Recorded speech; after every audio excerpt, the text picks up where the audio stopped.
আচ্ছা, সেরা পারফর্মার এবং বাকি সবার মধ্যে আসল পার্থক্যটা ঠিক কোথায়?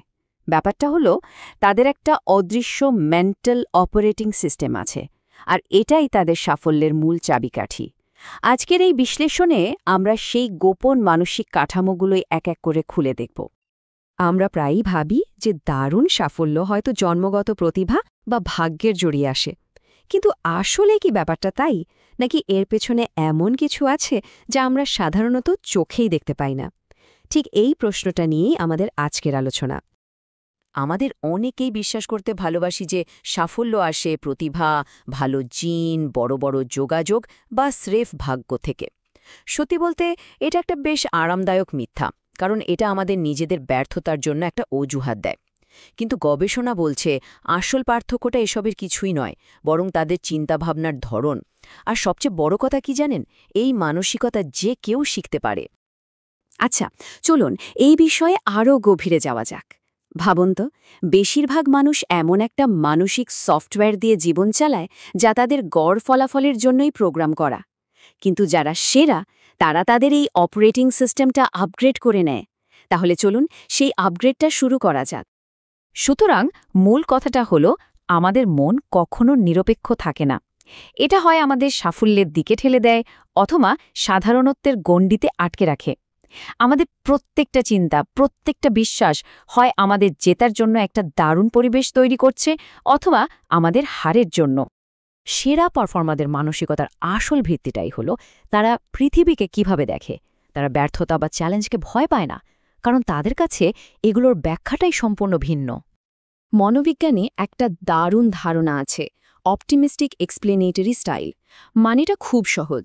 যখন খারাপ কিছু ঘটে, সেরা পারফর্মাররা মনে করে যে এটা সাময়িক আর কোনো একটা নির্দিষ্ট কারণে হয়েছে।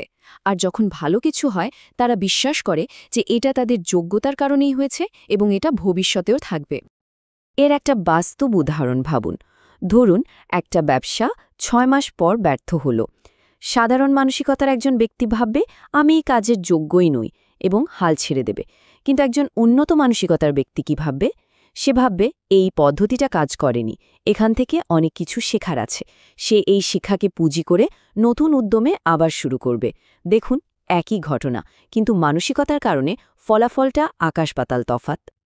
আর এই কথাটা ব্যাপারটা দারুণভাবে বুঝিয়ে দেয়।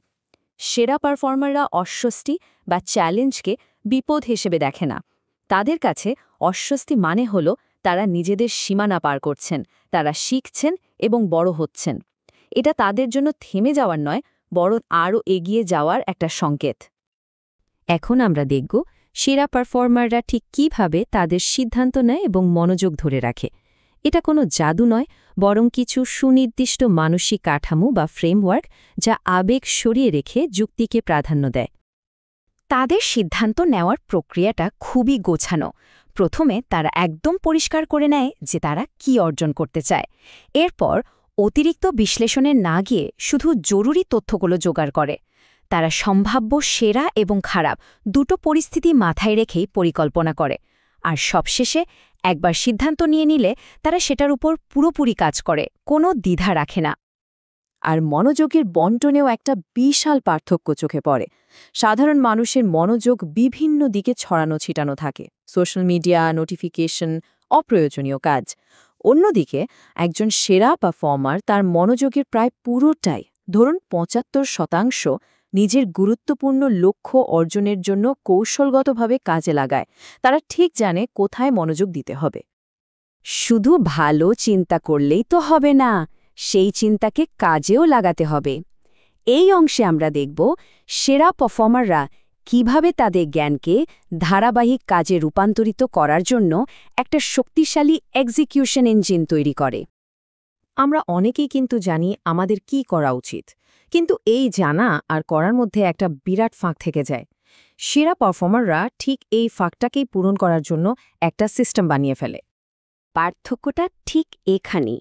সাধারণ মানুষ কাজ করার জন্য অনুপ্রেরণার আশায় বসে থাকে, যা খুবই অনির্ভরযোগ্য। কিন্তু সেরা পারফর্মাররা অনুপ্রেরণার ওপর নির্ভর না করে এমন সিস্টেম তৈরি করে যা তাদের অনুভূতি বা মেজাজ যাই হোক না কেন কাজ করতে বাধ্য করে। তারা আসলে কাজ করার জন্য একটা পরিবেশ তৈরি করে। তাদের এই এক্সিকিউশন ইঞ্জিনের মূল ভিত্তি হল কাজকে ছোট ছোট এবং স্পষ্ট পদক্ষেপে ভাগ করে নেওয়া। প্রতিটি কাজকে একটা অলঙ্ঘনীয় অ্যাপয়েন্টমেন্টের মতো গুরুত্ব দিয়ে সময় ঠিক করা হয়, আর সবচেয়ে গুরুত্বপূর্ণ কাজগুলোকে অভ্যাসে পরিণত করা হয়, যাতে প্রতিদিন চিন্তা না করেই সেগুলো করা যায়। তারা ফলাফলের জন্য অপেক্ষা না করে প্রক্রিয়ার ওপর জোর দেয় এবং নিজেদেরকে একটা জবাবদিহিতার মধ্যে রাখে। আমরা এতক্ষণ সেরা পারফর্মারদের মানসিকতার নানা দিক নিয়ে কথা বললাম। এখন সময় এসেছে এই জ্ঞানকে বাস্তবে রূপ দেওয়ার, কারণ আসল পরিবর্তনটা তখনই আসে যখন জ্ঞানকে কাজে লাগানো হয়। সুতরাং শেষ কথা হলো, এই ধারণাগুলো শুধু বুঝলেই চলবে না। আসল পার্থক্য তৈরি হয় যখন এগুলোকে কাজে লাগানো হয়। কর্মবিহীন জ্ঞানের আসলে কোনো মূল্য নেই, আর রূপান্তরটা শুরু হয় ছোট্ট একটা পদক্ষেপ দিয়েই। এই বিশ্লেষণ শেষে একটা প্রশ্ন রেখে যেতে চাই। এতগুলো মানসিক কাঠামোর মধ্যে থেকে এমন একটা আপগ্রেড কি হতে পারে যা আজ থেকেই শুরু করা সম্ভব?